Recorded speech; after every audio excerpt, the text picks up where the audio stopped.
आज हम लोग कुछ मेडिसिन्स पढ़ेंगे, होम्योपैथिक मेडिसिन्स पढ़ेंगे, उनके कॉन्स्टिट्यूशन के बारे में जानेंगे।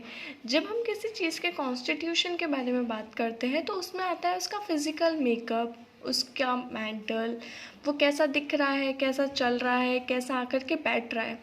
तो जब जब हम लोग कॉन्स्टिट्यूशन समझ जाते हैं तो ये एक होम्योपैथिक डॉक्टर के लिए बहुत ईजी हो जाता है कि आगे जा कर के उसे ज़्यादा रिपर्टराइज नहीं करना पड़ता और डायरेक्टली वो कॉन्स्टिट्यूशनल मेडिसिन देता है जिसके रिजल्ट्स बहुत अच्छे आते हैं। तो हम लोग शॉर्टली देखेंगे, वैसे तो बहुत बड़े बड़े कॉन्स्टिट्यूशंस होते हैं मेडिसिन के, लेकिन कुछ पॉइंट्स होते हैं जो एकदम स्ट्राइकिंग पिक्यूलर होते हैं, जो हमें हमारा ध्यान सीधे डायरेक्टली उस मेडिसिन की ओर ले जाते हैं कि अच्छा, जैसे फॉर एग्जांपल हम लोग कैल्केरिया कार्प की बात करते हैं। तो कैल्केरिया कार्प का जो पेशेंट होता है वो एकदम फेयर, फैटी, फ्लैबी होता है। तो हमें जहाँ पर भी दिखा कि हाँ कोई दिख रहा है बहुत गोरा सा है लेकिन बहुत मोटा है, उसको बहुत ज़्यादा पसीना आ रहा है, थोड़ी सी दूर चलने पर थक गया है, क्लिनिक तक आया है, भले ही पास में रहता है, 5 मिनट का रास्ता चल कर आया, लेकिन आते से उसे बहुत ज़्यादा पसीना हो रहा है, सांस फूल रही है, एकदम गोरा सा है, मोटा सा है, तो हम लोगों को एक दिमाग में क्लिक हो जाएगा कि हाँ ये कैल्केरिया हो सकता है। हमें अनप्रेजुडाइज नहीं होना है, हमें ऑर्गेनॉन के जितने भी एफोरिज्म्स हैं उनको फॉलो करना है। बिल्कुल भी ऐसा नहीं करना है कि हाँ ये कैल्केरिया ही होगा, फिर वो चाहे कुछ भी सिम्टम्स बोले, नहीं, लेकिन एक माइंड में क्लिक हो जाएगा कि हाँ ये कैल्केरिया हो सकता है। तो सबसे फर्स्ट में हम देखते हैं एकोनाइट। एकोनाइट हम लोग एकोनाइट मतलब अब ऐसे याद रखना कि एक नाइट, कुछ भी जो कंप्लेंट्स होगी उसकी, जो एक नाइट पहले आई हो, एक रात पहले से उसे बुखार आया हो या एकदम से बुखार चढ़ा हो, इस चीज़ में या इन केसेस में हम लोग एकोनाइट को याद करेंगे। सडन एंड वायलेंट, ये दोनों चीज़ें एकोनाइट से बहुत ज़्यादा रिलेटेड है। सडनली, वायलेंटली, एकदम से तूफान आना, तूफान की तरह इसे हर चीज़ होती है।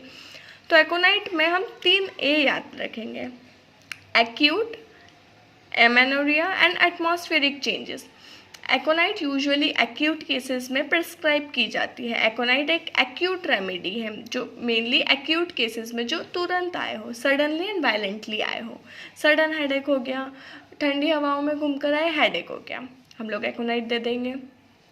एमेनोरिया ऑफ यंग गर्ल्स, ये मेनली जो रेमेडी है वो गर्ल्स के लिए है।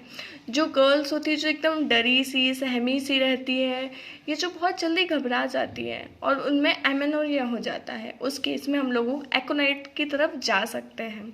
वैसे एमेनोरिया के लिए बहुत सारी मेडिसिन है, पल्साटिला है और भी बहुत सारी मेडिसिन है जो एमेनोरिया पर काम करती है, लेकिन उसके पीछे का हमें कॉज जानना होता है कि उसका कॉज क्या है, एमेनोरिया क्यों हो रहा है, क्यों उसके मेंसेस नहीं आ रहे हैं या क्यों डिलेड है, उसके पीछे की वजह क्या है, वो उसका टेंशन है। जैसे पल्साटिला का जो एमेनोरिया है वो मेनली होता है फैट, उसके जो पैर होते हैं वो गीले हो जाते हैं फिट वेट की वजह से। तो और इसका जो एमेनोरिया है वो होता है फियर और फ्राइट की वजह से। तो हमें डिस्टिंग्विश करना पड़ेगा कि एमेनोरिया के पीछे का रीज़न क्या है। लास्ट इसका ए है एटमॉस्फेरिक चेंजेस। एटमॉस्फेरिक चेंजेस की वजह से जैसे ठंड से बरसात शुरू हुई, बरसात से गर्मी हुई, गर्मी के बाद बरसात का आना, बरसात के बाद बारिश का आना, बारिश के बाद फिर ठंड का आना, इन जो मौसम के चेंजेस होते हैं, जैसे कुछ पेशेंट्स होते हैं वो आते हैं कि डॉक्टर ऐसा हो गया है कि गर्मी के बाद बरसात शुरू हुई तो अब जोड़ों में दर्द हो रहा है या बुखार आ गया, या कोई भी कंप्लेंट हो जो एक्यूटली, सडनली, वायलेंटली अटैक किया हो, तो उसमें हम एकोनाइट को ध्यान में रखेंगे। एटमॉस्फेरिक चेंजेस बहुत इंपॉर्टेंट रोल प्ले करते हैं एकोनाइट के केसेस में। अब जो एकोनाइट का पर्सन होगा, अब हमने देख लिया कि इसके एक्यूट केसेस आएंगे, इसको गर्ल्स में ज़्यादा अफेक्शन होगा, एमेनोरिया होगा, एटमॉस्फेरिक चेंजेस होंगे। प्लैथोरिक पर्सन्स होते हैं, मतलब एकदम से रेड होते हैं, इनकी जो बॉडी में होता है ना वो ब्लड का रश बहुत ज़्यादा होता है जिसकी वजह से रेड दिखते हैं। इनकी आंखें डार्क ब्लैक होती है, एकदम सुंदर सी आंखें होती है, डार्क हेयर्स, बहुत सुंदर हेयर्स होता है एकोनाइट के फीमेल के, रिजिड मसल्स होती है, एकदम बहुत अच्छी पर्सनालिटी वाली फीमेल होती है। तो एकोनाइट में हमें क्या क्या ध्यान रखना है: acute cases, amenorrhoea, atmospheric changes और सडन एंड वायलेंट चेंजेस। ठीक है, तो ये था एकोनाइट का एक शॉर्ट इंट्रोडक्शन, जिससे आप थोड़ा सा उस तरफ पहुंच पाए कि हाँ एकोनाइट क्या है और किन किन कंडीशंस में प्रिस्क्राइब कर सकते हैं। Thank you.